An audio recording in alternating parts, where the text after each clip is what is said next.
Hare Krishna,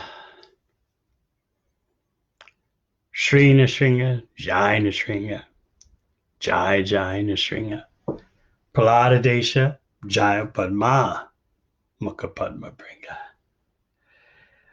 We're in the aftermath of the appearance of Sriman Nrsinga.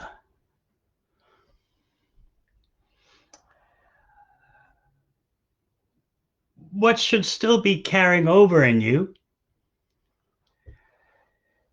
since your celebration of Lord Nrsinga's appearance day is the anger that lingered after the slaying of Hiranyakashipu. We've discussed briefly before how everything about the Supreme Personality of God is Ananta, unlimited. That means unlimited anger also, as well as unlimited beauty.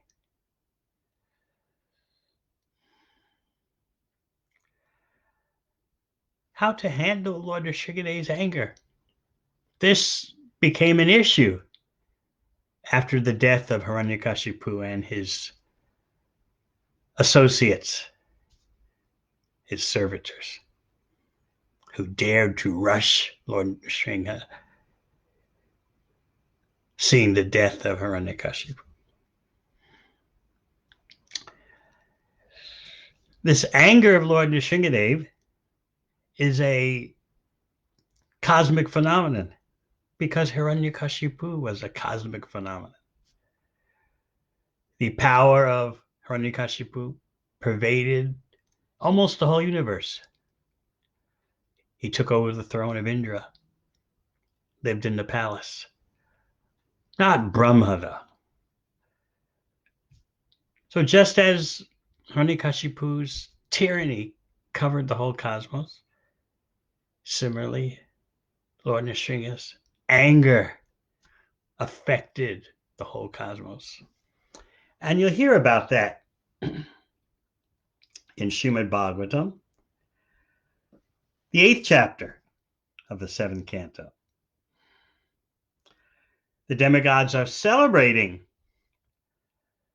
the slaying of Hiranyakashipu. At the same time, the issue becomes how to pacify Lord Nrsingadeva, whose unlimited anger is still all-pervading. So Narada Muni is relating the scene to Yudhishthira Maharaj. The demigods are starting to approach Lord Nrsingadeva. The heads of the demigods are Lord Brahma, Lord Shiva, Indra. And they were saintly persons and residents from so many different planets. Obviously, Srimad Bhagavatam does not accept that only Earth has life. As you know, Srimad Bhagavatam is full of descriptions of living entities in other realms on other planets. They all were seeking to first congratulate Lord Nrsingadeva and at the same time to somehow or other appeal to him that the necessity of his anger was over. Just visualize the scenario. Lord Nrsingadeva is just glowing with such an intense effulgence. And the demigods and residents of other planets are offering their obeisances. The first one who speaks, of course, should be Brahma. And he does. Sri Brahmovacha Natosmyanantaya Duranta Shakti Vichitra Viryaya Pavitra Karmane Visvasya Saga Sthiti Sanyaman Gunai Swalilaya Sandatate Vyatmane. Duranta Shakti, one devotee in New Zealand with that name, refers to the Supreme Lord who possesses Shaktis, energies that it'll be very difficult for you to get to the end of them. They're unlimited.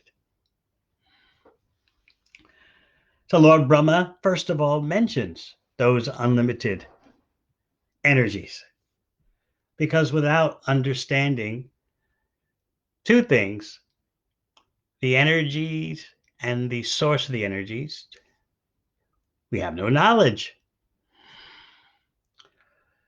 We're not capable, meaning when I say we, any person with somewhat purified intelligence is not capable of living without understanding what is the source of everything. But of course, that lack of understanding is so prevalent today. In other words, why do I need to worry about the source of everything? There's so many things here for me to utilize, to exploit. That's the most important issue. How to gratify my senses with what I see around me. The main program is not to be concerned so much with what is the source of everything. Because the unstated fear is that if you are indeed informed of the source of everything, you'll feel an obligation to mind your manners, to follow the laws.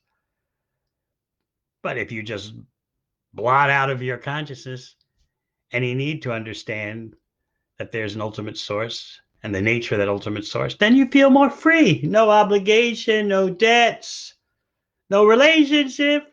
It's all about me and my program, as well as it's all about those near and dear to me. In this way, Brahma's prayer is very important as he opens up the whole sequence of trying to pacify Lord Nrsimhadev. He says, "My Lord, you are unlimited and you possess unending potencies. No one can estimate or calculate your prowess and wonderful influence, for your actions are never polluted by the material energy. Through the material qualities, you very easily create the universe, maintain it, and again annihilate it. Yet, you remain the same without deterioration. I therefore offer my respectful obeisances unto you."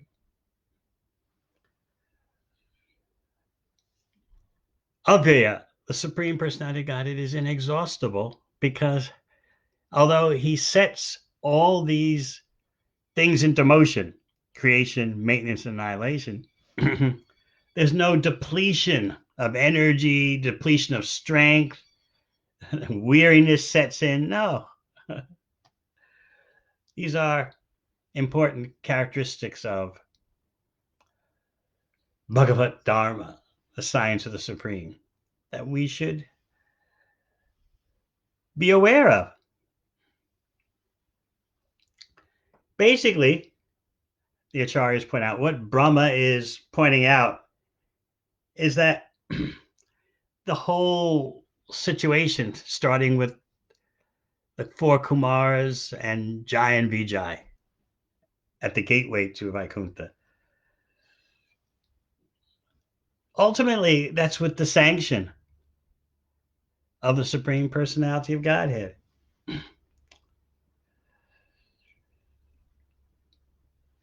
Vishwanath Chakravarti Thakur points out, it is the Supreme Lord who made the Kumaras get angry and who made the two gatekeepers fall. Brahma is saying, it's you who made me give those atrocious blessings, benedictions to Hiranyakashipu, that he would never die this way, never die that way.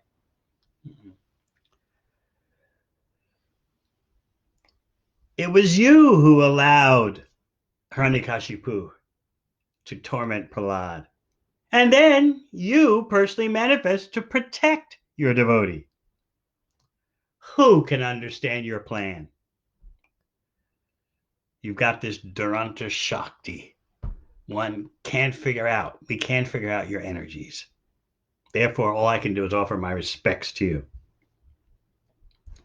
I can't figure out your limits. Moreover, Brahma is implying that you're Shuddha Sattva, pure goodness. So even if you are angry, still your actions are pure. And as we know, Lord Nrsinga is not ordinarily angry. He's infinitely angry.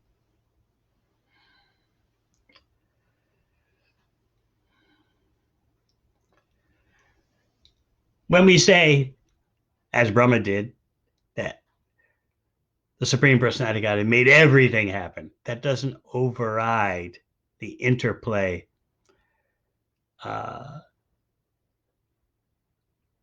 of his devotees, other personalities. But orchestration means that in the orchestra you have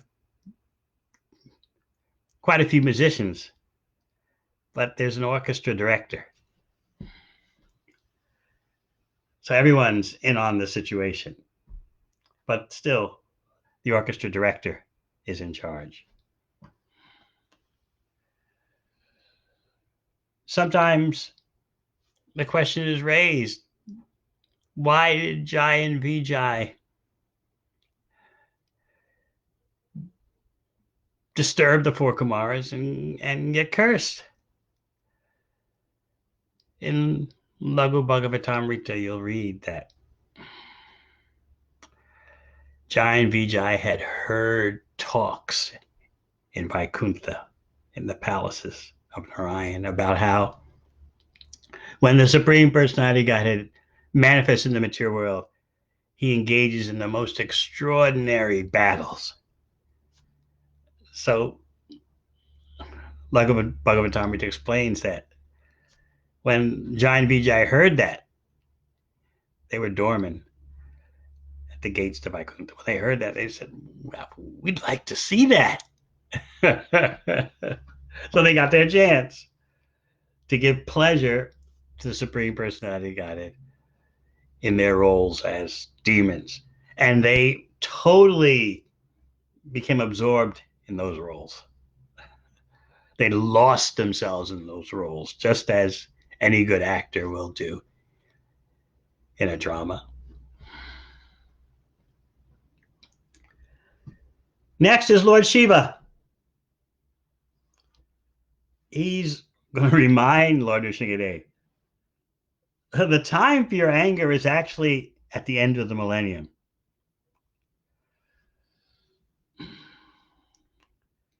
Lord Shiva would know all about that because he plays the part of the cosmic anger as Rudra, destroying.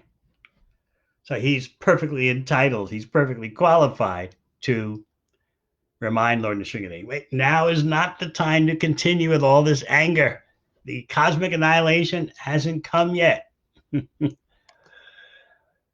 Whether the complete annihilation or the partial annihilation hasn't come yet. I know I'm Rudra, your instrument for anger and destruction. And then Lord Shiva points out, here's Prahlad. My Lord, you're naturally affectionate to your devotee.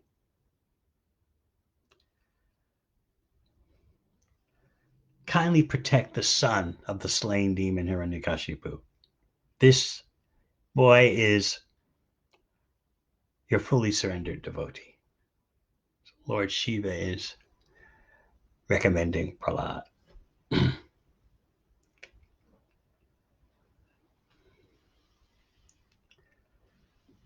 Of course, Lord Shiva understands that this anger of Lord Nrsingadev is his Leela, it's his pastime.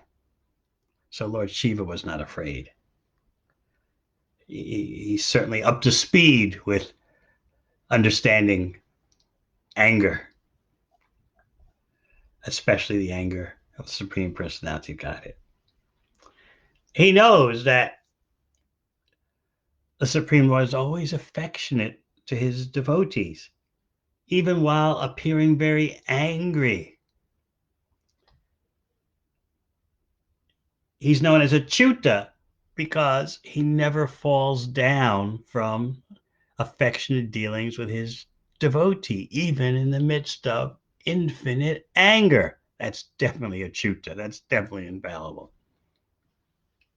Infallibility.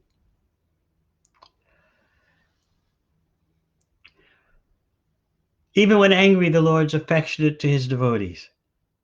So Lord Shiva is reminding Lord Nrsingadev, please act like an affectionate father toward Prahlad Maharaj. There he is by your side, nearby. He's an exalted, fully surrendered devotee.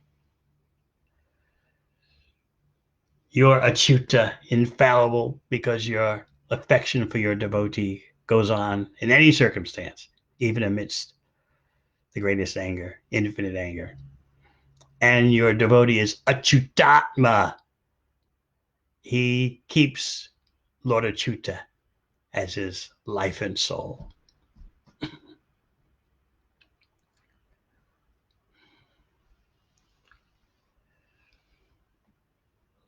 Let's go to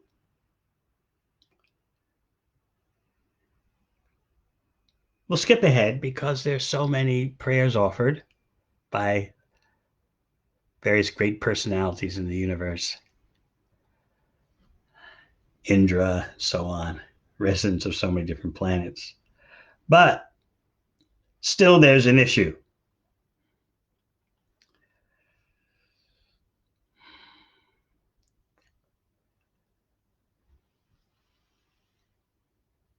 The extreme anger. It's still going on. Narada Muni explains this. Although these exalted demigods had made their prayers glorifying Lord Nrsingadev for dispatching Hiranyakashipu and indicating that Prahlad is here, can we see some affection that we know you have for him? But because that anger is going on and on and on, even Brahma, Shiva, and other demigods were hesitant to do anything more, to come any closer to Lord Nrsingadev. So that makes us consider the role of anger in bhakti. Amazingly, Narottam Das Thakur, in his wonderful Vaishnav Shastra, Prema Bhakti Chandrika, has explained that so many emotions can be used directly in Krishna's service. Kama, lust. A devotee lusts to use everything for Krishna's pleasure instead of lusting for his or her own gratification. Krodha, anger. Anger when the Supreme Personality of Godhead and his devotee are offended.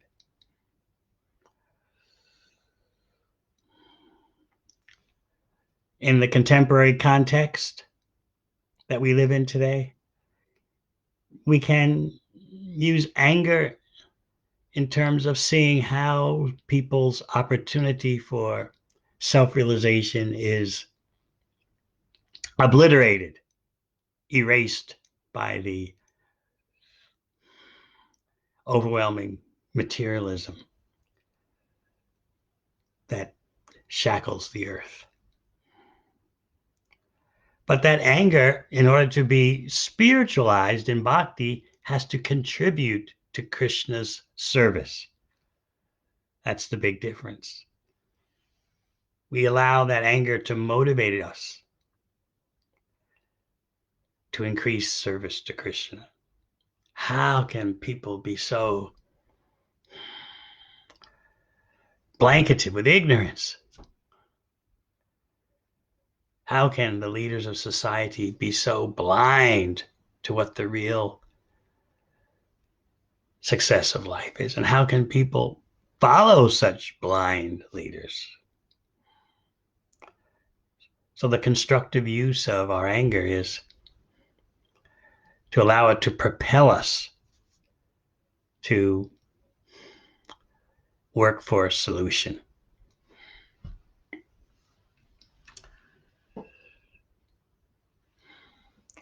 Pride also has value in bhakti. We're not proud of ourselves, we are proud of Krishna's devotees. We're proud of Krishna.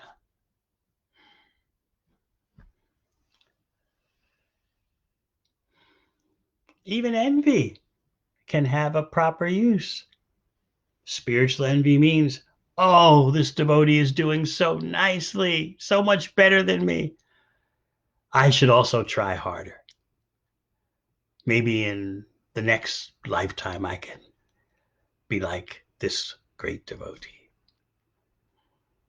So that's positive envy. Material envy means, oh, who does this devotee think he or she is? Let me do what I can to diminish any appreciation that others are showing him or her. Let me criticize something.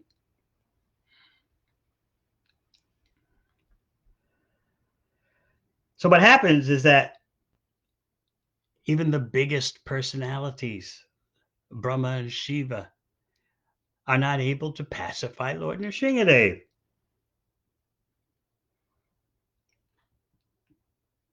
So they had one remaining option.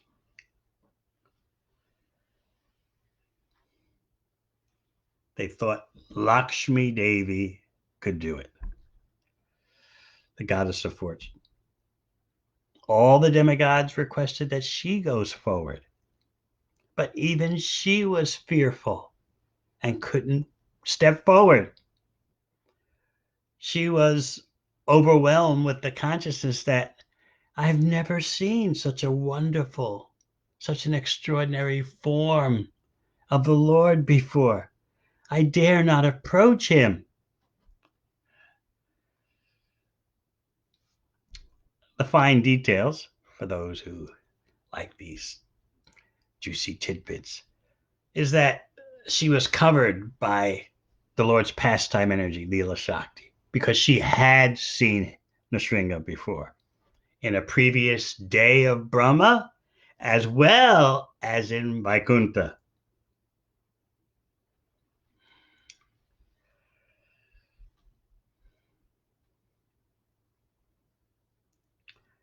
While all this is going on, Prahlad is remaining silent and unafraid. Mm-hmm. While Lakshmi Devi is afraid to step forward. I've never seen such a form before. She had, as we pointed out, but the pastime energy, the Leela Shakti of the Supreme Lord, covered her so that there would be an increase in the secondary rasa, Adbhuta rasa, the rasa of astonishment.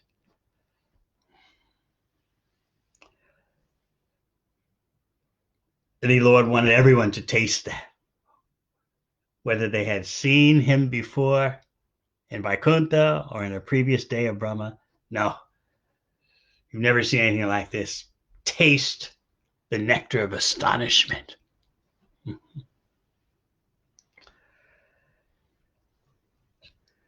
So, exhausting all possibilities, Brahma thought it's got to be Prahlad.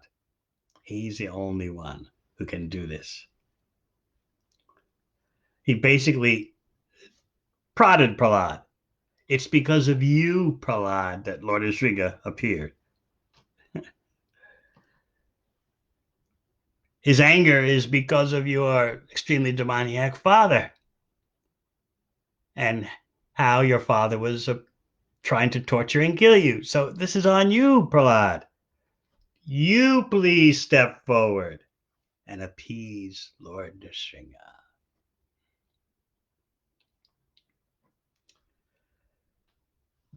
Prahlad's just a little boy, but he accepted Brahma's words. He approached Lord Nrsingadev and offered his respectful obeisances. Lord Nrsingadev immediately took his paw and placed it on Prahlad's head. He took his lotus hand and placed it on Prahlad's head. Prahlad had prostrated himself at the feet of Lord Nrsinga, and Lord Nrsinga raised him, placed his lotus hand on Prahlad's head.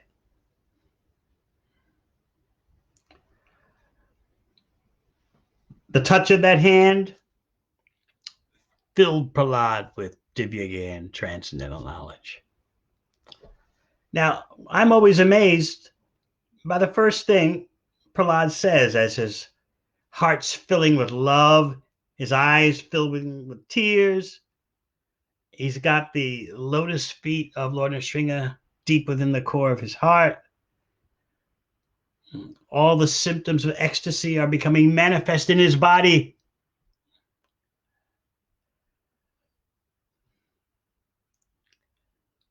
So what's the first thing that he says?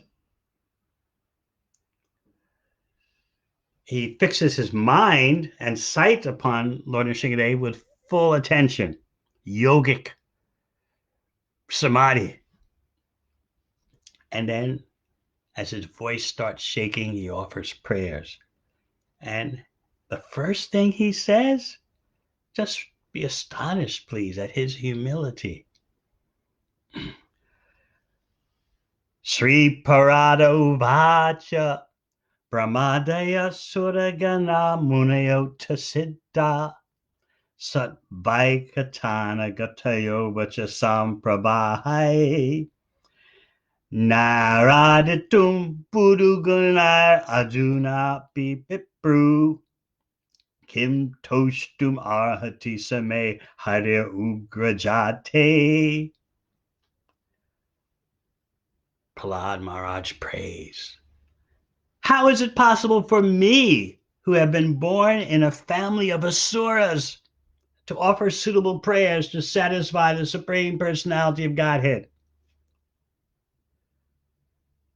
What's happened up until now?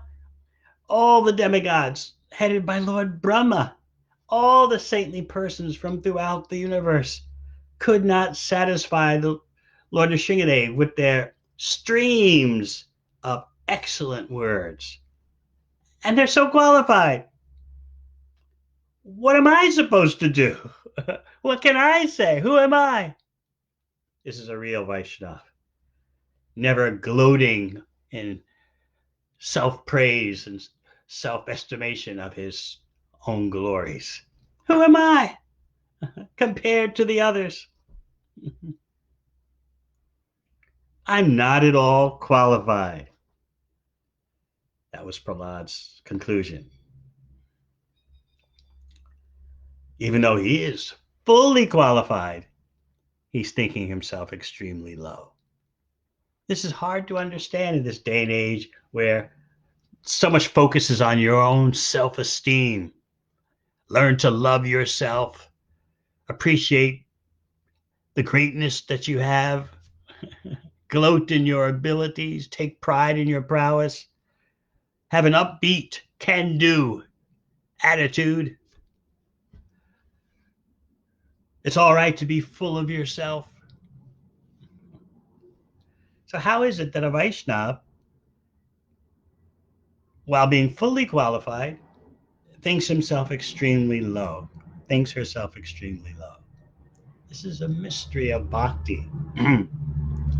In fact, when you read Brihad Bhagavatamrita, those of you who have sufficiently read Srila Prabhupada's books, there you find the definition for dainya, humility, which is not about someone who is very slipshod in their performance of devotional service. I'm useless. Yeah, why did I make a mess? Why was I inattentive? Why was I not focused in doing the service? Oh, it's because I'm so low. I'm so incompetent. That's not real scope of dainya, humility, Sanatana Goswami explains. The real scope of dainya, humility, is that someone is perceived by other devotees to be so expert, yet the particular devotee himself, herself, thinks, I have no abilities at all. But everyone else can recognize you are so expert. You have so many Krishna given talents. It's amazing what you're doing. But that particular devotee himself, herself, thinks, like Krishna's Kaviraj Goswami in Chaitanya Charitamrita. Jagai Madai Hoite Munise Papista Purishera Kita Hoite Munise Lagista. He really meant it when he said, I'm lower than the worm and stool and more sinful than Jagai and Madai. He's not speaking poetry. He really means it. That's his evaluation of himself. So Bhagavatam can teach us how to be a real devotee. So we're grateful for Prahlad Maharaj that before he begins his extraordinary prayers, there are certain sections of the Bhagavatam that Srila Prabhupada lectured on several times. One was the prayers by Queen Kunti. The other is Prahlad Maharaj's prayers.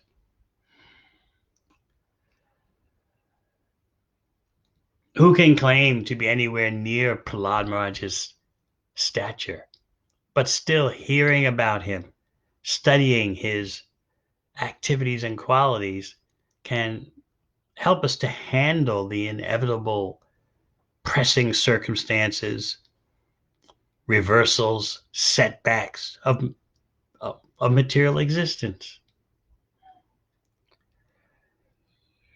We develop resilience, bhakti resilience, by hearing about Prahlad Maharaj. And also, we develop the urge to give the greatest gift to others, as Prahlad Maharaj did to his demoniac schoolmates,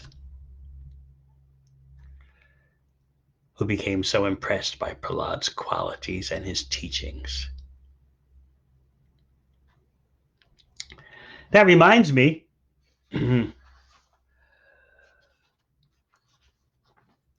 I had a request from the New York Temple to write something for their newsletter about how I personally handle reversals. New York City has been a place of a great setback. It's the city of my birth, and while living there, I thought it was the greatest place in the universe.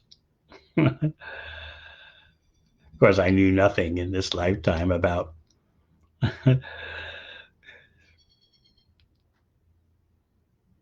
Brahma's abode or Indra's heavenly palaces.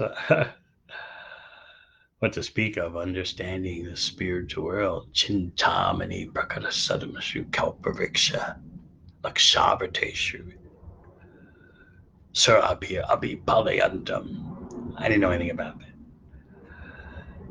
But now that city that prides itself on being the greatest has been brought to its knees by this coronavirus.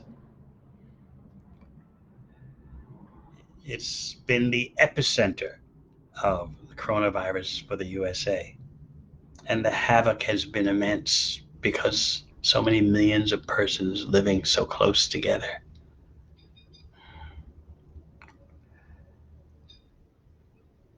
Just recently, the pandemic has started to decrease a little bit in New York City, but it's spreading now to other parts of the USA.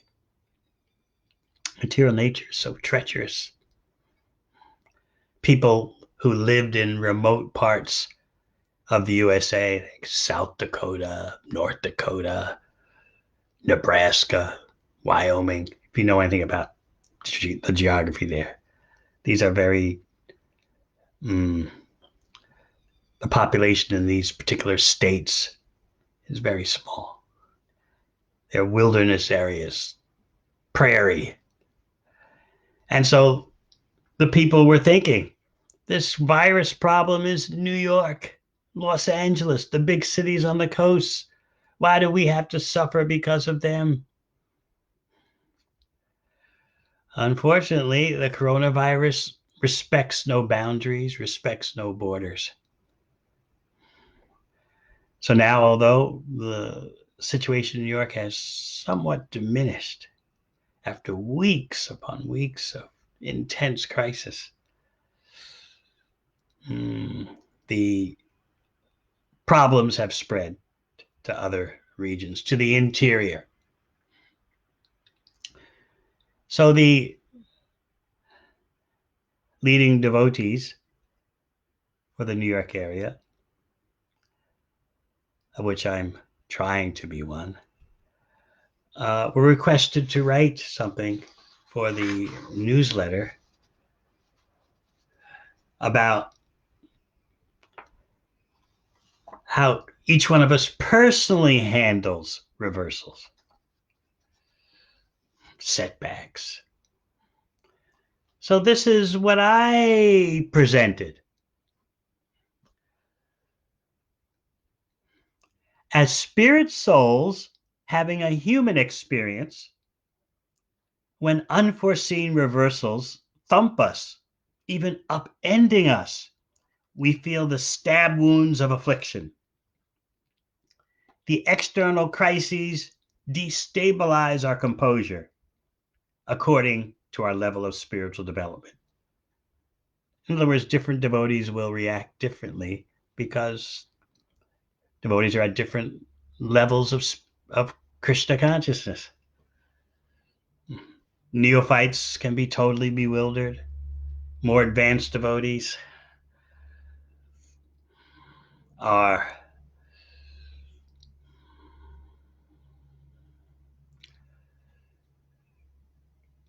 surprised but sober and hold steady amidst the storm. We continue. Let us strive to remember that not just a particular unanticipated setback, but actually the whole package of material existence is a reversal. If you're living in the material world, you're living in reversal. The whole package deal is a reversal, a setback. Vishwanath Chakravarti Thakur points out our situation in material existence is like someone who's fallen into a salt mine. You're in a salt mine. Wherever you stick your tongue out to taste, it's going to be salty. So similarly, we're in a reverse situation. Wherever we turn, they're going to be mini reversals, mini in comparison to the great reversal of material existence itself. So please remember that. The whole package of material existence is a reversal. But out of lack of wisdom and bhakti realization, we say, oh, this is happiness, this is distress. Like Vishwanath Chakravarti Thakur points out, someone who's fallen into a salt mine. Oh, this is the salt on this side of the mine. Well, that's the salt on the other side of the mine. It all tastes the same. We continue.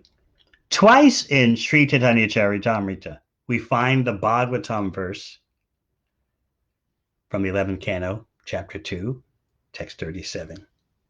Twice spoken, twice there in Chaitanya Charitamrita. When the living entity, why don't we read the Sanskrit? Bhayam datviya biniveshata syad ishadapetasya viparyo smriti tanmayayato buddha abhajetam bhakyaikayesham gurudeva tatma. When the living entity is attracted by the material energy, which is separate from Krishna, he is overpowered by fear. Because he is separated from the Supreme Personality of Godhead by the material energy, his conception of life becomes reversed. In other words, instead of being the eternal servant of Krishna, he becomes Krishna's competitor. How's that for a reversal? I just love this enhanced translation by Srila Prabhupada. His conception of life becomes reversed, and instead of knowing himself to be Krishna's eternal servant, he now knows himself as Krishna's competitor, competing as the enjoyer, although we're meant simply to be the enjoyed.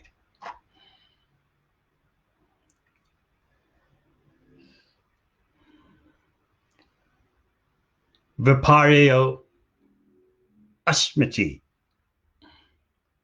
the reversal, and then forgetfulness. This verse is spoken by Kavi Rishi, one of the Nava-Yogendras, the 9 Yogendras. They're being quoted in a presentation by Narada Muni to Krishna's father, Vasudeva.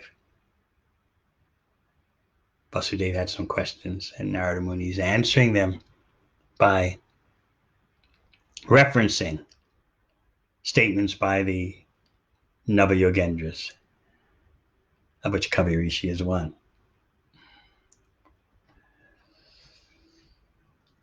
We'll probably speak a bit more about this verse, but let's finish what I tried to communicate here. So yes, we're moving on from the point about all of material existence is a reversal. You can capture that, you'll save yourself a lot of trouble. You understand the whole package deal. We continue. The pandemic disaster in New York City certainly wrings the heart. Especially, I think of the medical people valiantly staffing the hospitals, risking their own well-being and very life. Feeling for the suffering that such major shocks force upon individuals and societies, I seek to examine the root cause.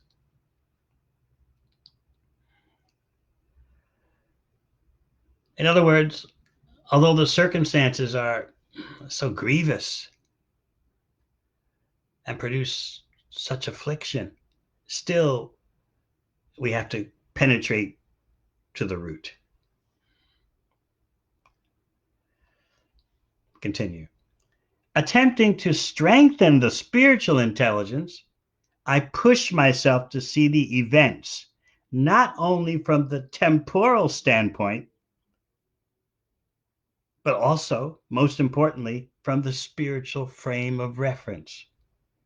Otherwise, I know I won't see the crisis clearly at all.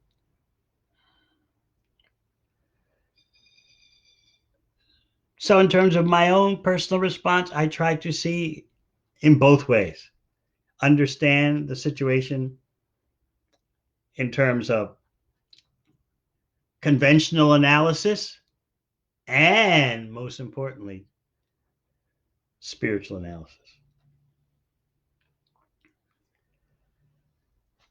First, ordinary vision, ordinary analysis. I write, ordinary vision reveals that there are actually two coronavirus pandemics. How could that be? Two? Mhm. One is experienced by the materially fortunate who are able to effectively shelter in home and work from home. Now, bear in mind, you Australians and New Zealanders, that the USA has no universal health care. Whatever health care you get comes through your employer only. So if you're out of a job, where do you get health care from? It's tough luck for the most part. So I have to get that background information so that you understand how there could be two experiences of the pandemic, two pandemics, in other words. One is experienced by the materially fortunate who are able to effectively shelter in home and work from home. They have sufficient financial resources to withstand the tempest. Moreover, their residence where they live is spacious enough to allow isolation of sick occupants. But there's another coronavirus pandemic that's experienced by the struggling levels of society. And these struggling levels, whatever you want to call them, the underclass, they have to continue working, life risking, low paying jobs amidst the pandemic because their menial and frontline services are considered essential. Or such struggling sectors of society have no job at all. Where they live is cramped. If one person in the abode gets sick, everyone gets the virus.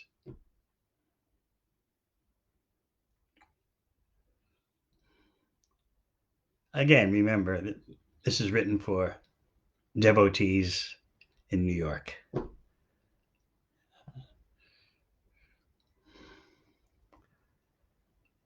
They don't have the healthcare system in so-called social welfare countries like Australia and New Zealand.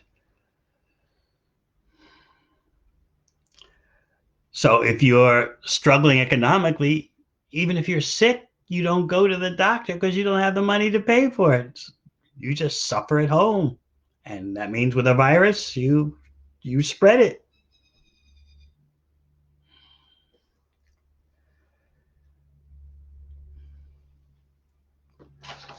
I think just to help our devotees down under get more of a clear idea of life in the USA, because you take for granted a lot. Let me give you some statistics. The top 1% of wealth earners in the US have more money than the bottom 80%. The top 1% have more than the bottom 80% combined. Now, listen to this. We're just speaking these facts. We're not making any economic commentary here.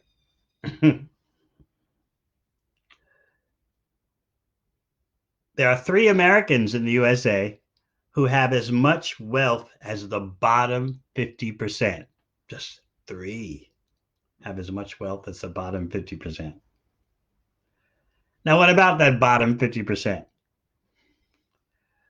The Reserve Bank in the USA did a survey and found out that almost 50% of the population, if hit with an unexpected bill for $400, just $400, wouldn't have the cash reserve on hand to handle it. They'd have to take out a loan or sell something. Just a $400 unexpected expense. 50% of the population would have a problem.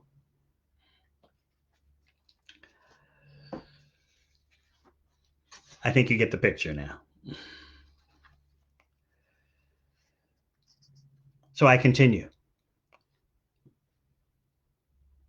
I think of the tragedy of a society that chronically underspends on public health, yet can pour $1.3 trillion into renovating the nuclear arsenal.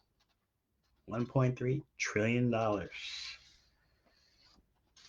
An upgrade to the nuclear arsenal that alarmed nuclear scientists say will actually triple the killing power.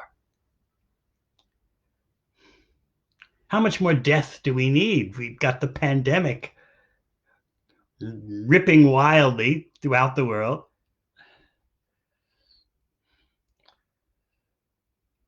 As Krishna says in Bhagavad Gita, Chayaya Jagato Hita.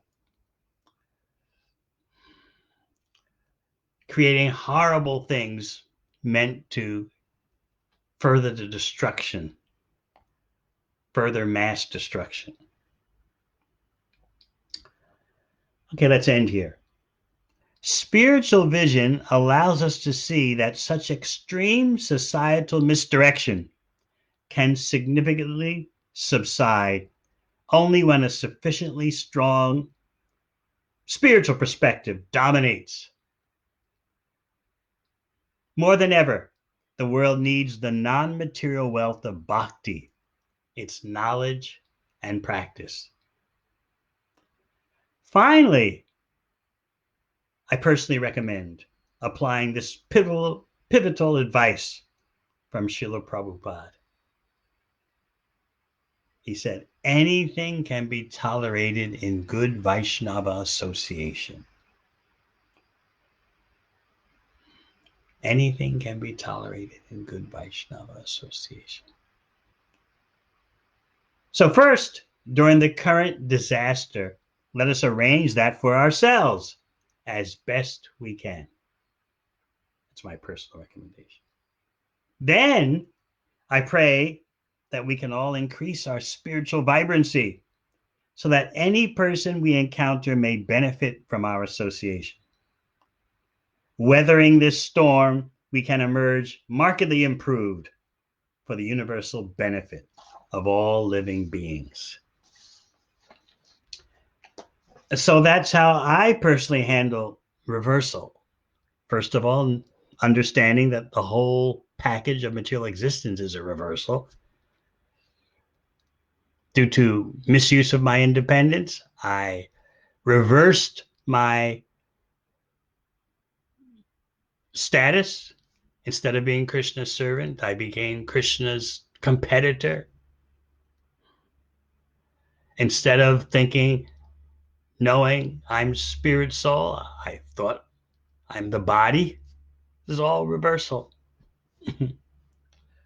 with massive consequences.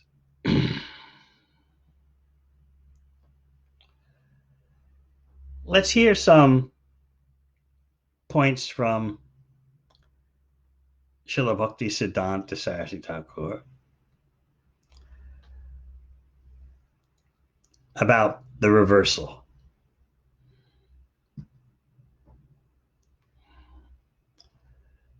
First, though, Vishwanath Chakravarti Thakur. He explains that samsara, material existence, takes 2 forms. The first form is reversal, and the next form is forgetfulness. Reversal means thinking I'm the body, different from the spirit soul. And forgetfulness means don't even remember anything about being spirit soul. In that way, he explains, we become oblivious to the most important questions concerning our past and future, such as who am I? What should I do? What was I before? What will I be after? Forgetfulness means that doesn't even enter our consciousness. It's not on my mind. Remember a term that I sometimes explained called apatheism. Most young people, the ages of in the 20s and 30s, they're not theists and they're not atheists. They're apatheists, a combination of apathy and theist. In other words, I never think about issues about who am I and what will I be afterwards? What was I before? What's the ultimate source? I never think about it. It's just not relevant. It's just not on my mind. I'm apathetic. I don't have the conviction to be an atheist, nor do I have the conviction to be a theist. The whole issue is just irrelevant to me. It's so irrelevant, it never crosses my mind. That's apatheism. So this is all a product of forgetfulness. And that forgetfulness is conducted by Krishna's illusory energy, Maya. And you remember Krishna himself explaining in the second chapter of Bhagavad Gita. Smriti Brahmsad Buddhi Nasho Buddhi Nashat Pranashyati. There's a loss of memory, and then the intelligence is finished. And when the intelligence is finished, we're destroyed. How do we get our intelligence back? By service. Guru David. Service to Krishna's devotee.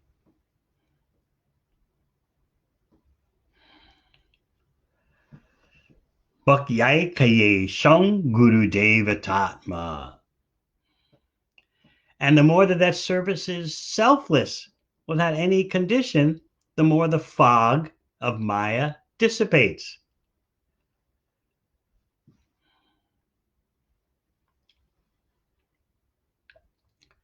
Actually, the next verse is very interesting also. It's a bit of a mouthful, or put another way, it's a bit of a mindful. So you'd have to listen carefully. It's really giving you insight into what is material existence. This is, remember, Kavi Rishi speaking, as quoted by Narada Muni to Vasudeva. Although the duality of the material world does not ultimately exist, the conditioned soul experiences it as real under the influence of his own conditioned intelligence. This imaginary experience of a world separate from Krishna can be compared to the acts of dreaming and desiring. When the conditioned soul dreams at night of something desirable or horrible, or when he daydreams of what he would like to have or avoid, he creates a reality that has no existence beyond his own imagination. The tendency of the mind is to accept and reject various activities based on sense gratification. Therefore, an intelligent person should control the mind, restricting it from the illusion of seeing things separate from Krishna. And when the mind is thus controlled, he will experience actual fearlessness.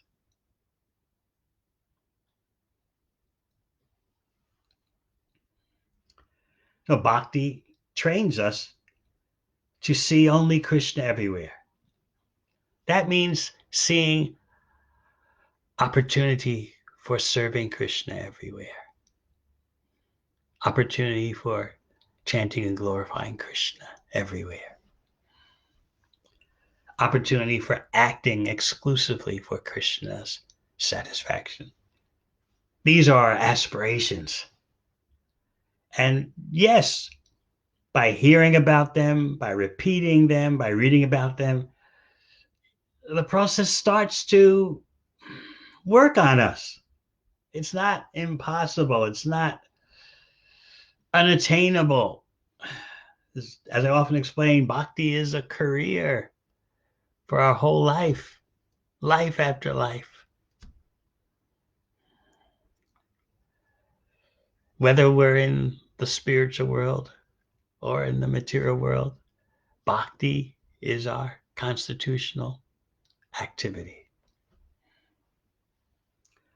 And bhakti means to act exclusively for the pleasure of the Supreme Personality of Godhead.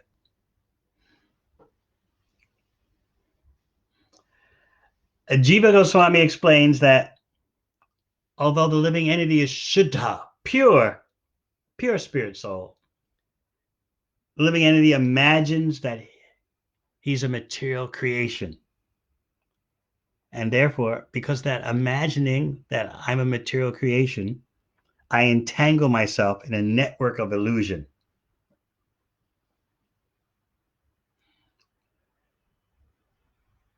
Here's an interesting point. Srila Vishwanath Chakravarti Thakur has used the word manasa pratyaksha to describe the experience of material life. Manasa pratyaksha means that which is experienced only within the mind.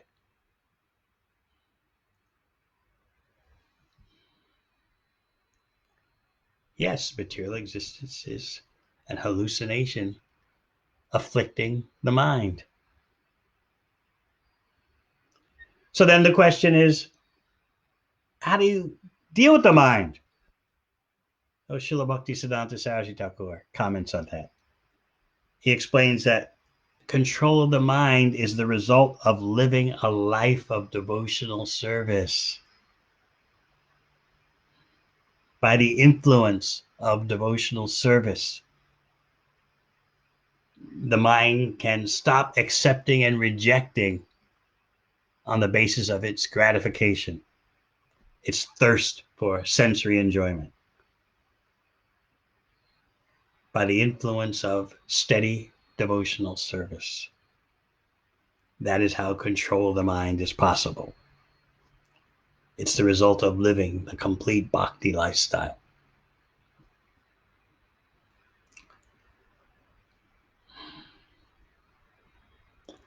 Srila Bhaktisiddhanta Saraswati Thakur further explains that upon our forgetting Krishna, the conditioned living entity is suffering from the misdirection and perversion of his own so-called intelligence. In other words, our intelligence is our own rope that hangs us. It's not functioning properly.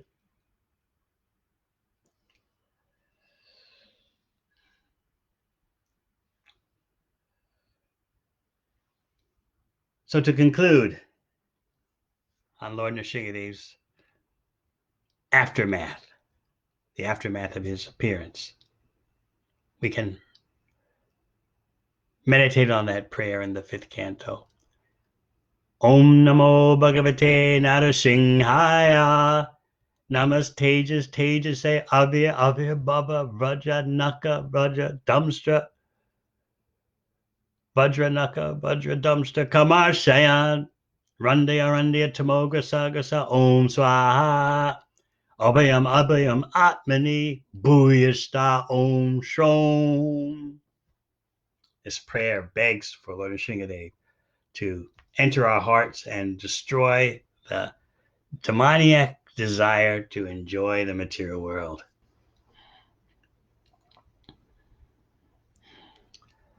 Lord Nrsimhadev, with his sharp nails, please destroy that ignorance.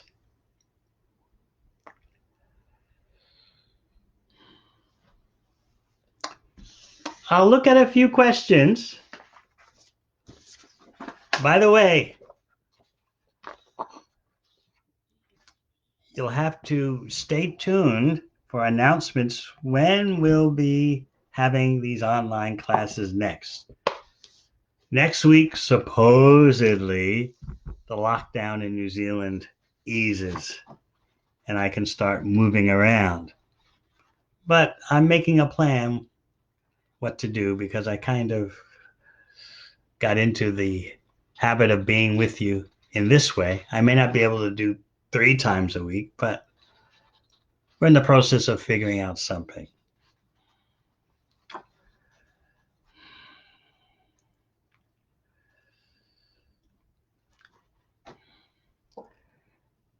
Damodar Krishna Das is asking, praying to Nrsimhadev or praying to another form of Godhead like Gaura Nitai for purification of heart, is there a difference in how the Lord goes about it in his different forms?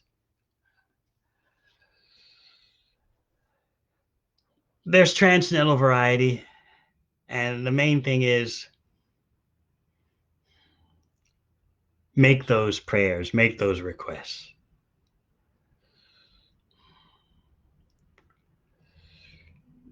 The variety makes us appreciate the beauty of the Supreme Personality Godhead.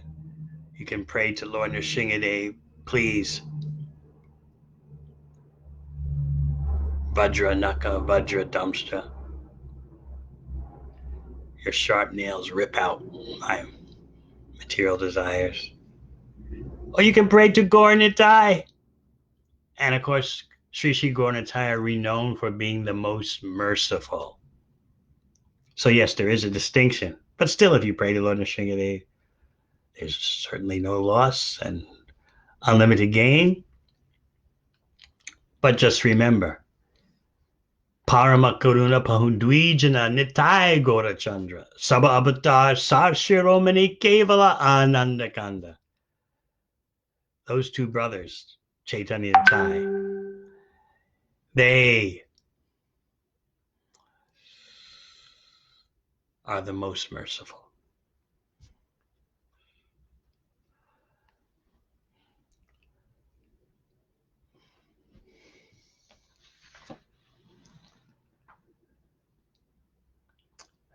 Sayak Basu asks, Prahlad Maharaj says that because of karma, he's been born in a demoniac family. So is it only by the mercy of Narada Muni that he became a Mahabhagavat?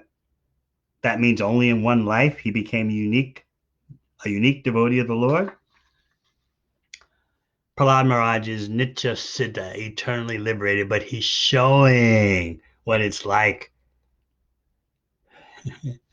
to go through the stages of bhakti. He heard from Narada Muni in the womb of his mother.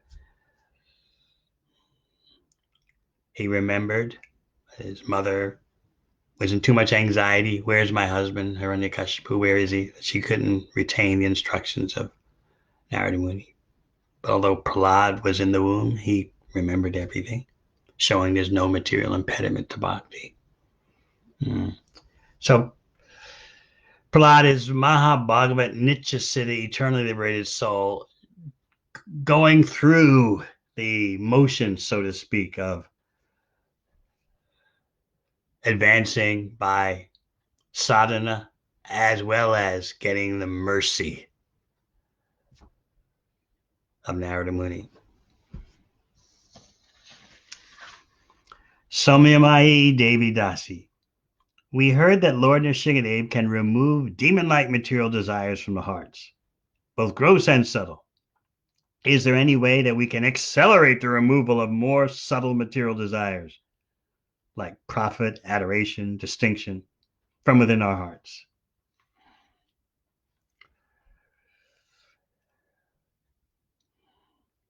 Think about how to glorify others. That's what I seek to do. To the extent that we're worried, to the extent that we're capable of being concerned with our own profit, adoration, and distinction, invest that capacity in concern for glorifying others and the well-being of others.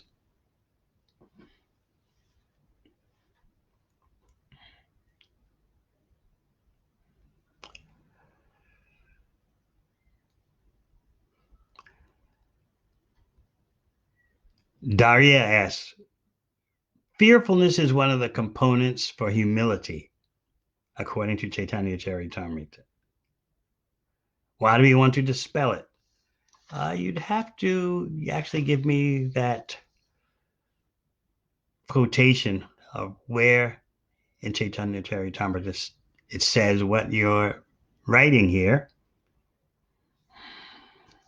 We don't want to dispel fearfulness of Maya. Even Prahlad Maharaj says, I'm not afraid of material existence per se. I'm afraid of the bad association that material existence brings. On the wheel of samsara, he says, there's so much aversion to Krishna. There's so much callous, envious talk about the Supreme Lord. That's what I'm afraid of.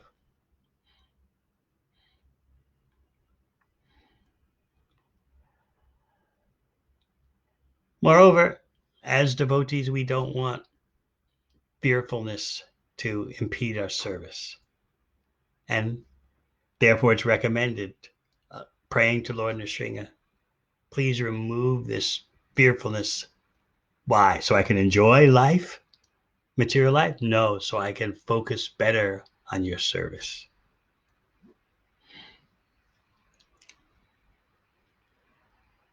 Nikeshri Das from Melbourne. Prahlad Maharaj and all the demigods, even Narada Muni, went through so much trouble because of the demoniac rulership of Hiranyakashipu. Before they could witness the appearance of the Lord, is it necessary for us to also go through so much trouble before seeing the Lord? No. Just by chanting Hare Krishna, you are seeing Krishna. And there's no trouble to chant Hare Krishna. Remember that. Seeing Krishna through the ears, seeing Krishna by using the tongue. Be convinced of that, and the experience will gradually become revealed to you.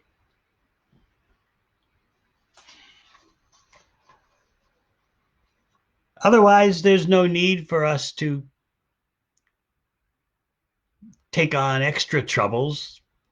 Remember, this world, the package deal is all about reversal and troubles. So you're asking, is it necessary for us to also go through so much trouble as Prahlad Maharaj did before we see the Lord? We're already in trouble. We've got a material body. We're in the material world. Let us chant Hare Krishna and distribute Krishna's glories. Anadi Kishore Das says, we hear that along with the pastimes of Dhruva Maharaj, the pastime of Prahlad Maharaj was Mahaprabhu's favorite to hear, as he and Gadadhar Pandit relished the Bhagavatam together.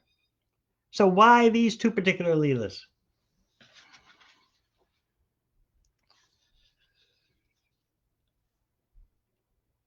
Mahaprabhu had his confidential leelas that he would hear in the association of Srup Damodar and Ramananda Roy,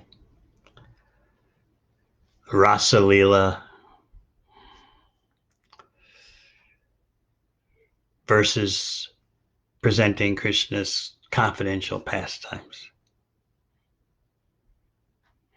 What you find in the Ancha Leela of Sri Chaitanya Charitamrita. Also, you'll find in parts of the Madhya Leela, where Lord Chaitanya, you read, tastes separation from Krishna. He's Krishna in the role of Krishna's greatest lover, Krishna's greatest devotee. So please understand this. Lord Chaitanya is the form of Krishna with the heart and emotions of Srimati Radharani. That heart and those emotions of Srimati Radharani cause the dark blue color of Krishna to turn golden. So Mahaprabhu is a combination. He's Radha Krishna combined.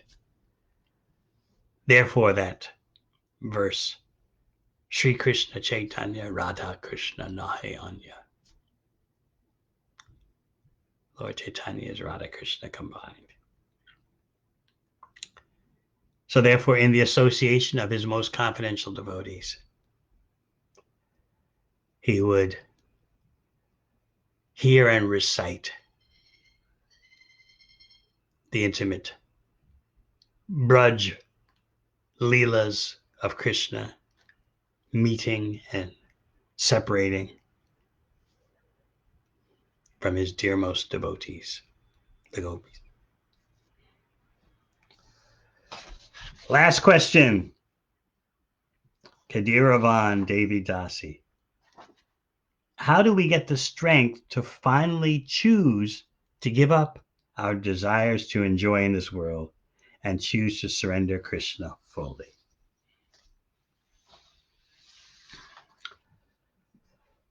Association is so important. And as we just heard from Srila Bhaktisiddhanta Saraswati Thakur, the whole life of bhakti gives us the strength and intelligence to choose properly, even in spite of harassment by the material energy, harassment by our past sinful tendencies. It's a miracle that we stay on course. And that miracle is the bhakti lifestyle, the processes of devotional service.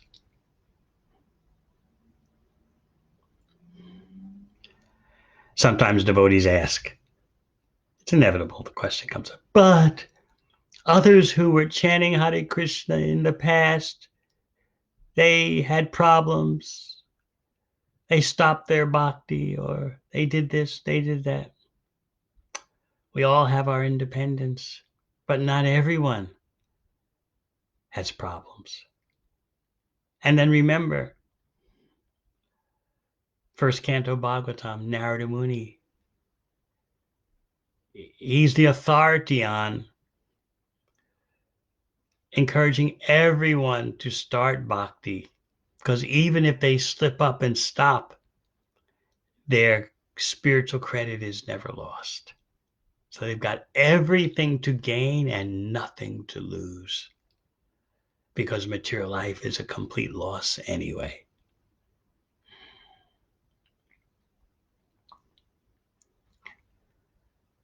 So sometimes weak devotees harp upon this point. Oh, but others, they slipped. What makes me think I can go on? But not everyone is slipping. And even those who have slipped, their spiritual credits will be there for when they return. And they must return. Maybe not in this lifetime, but next lifetime. So we're on the path of eternality, knowledge and bliss. And gradually, as we climb higher and higher on that path, we realize it. All right, so remember, we'll keep you informed on the Facebook, the Dave and Rita Swami Well Wisher Facebook site. I don't know about it, but I'm told there is one, and that's where all the announcements are. I thank all those who are maintaining that Facebook page. And we'll look forward to being with you on a schedule that will be announced. Thank you very much. Hare Krishna.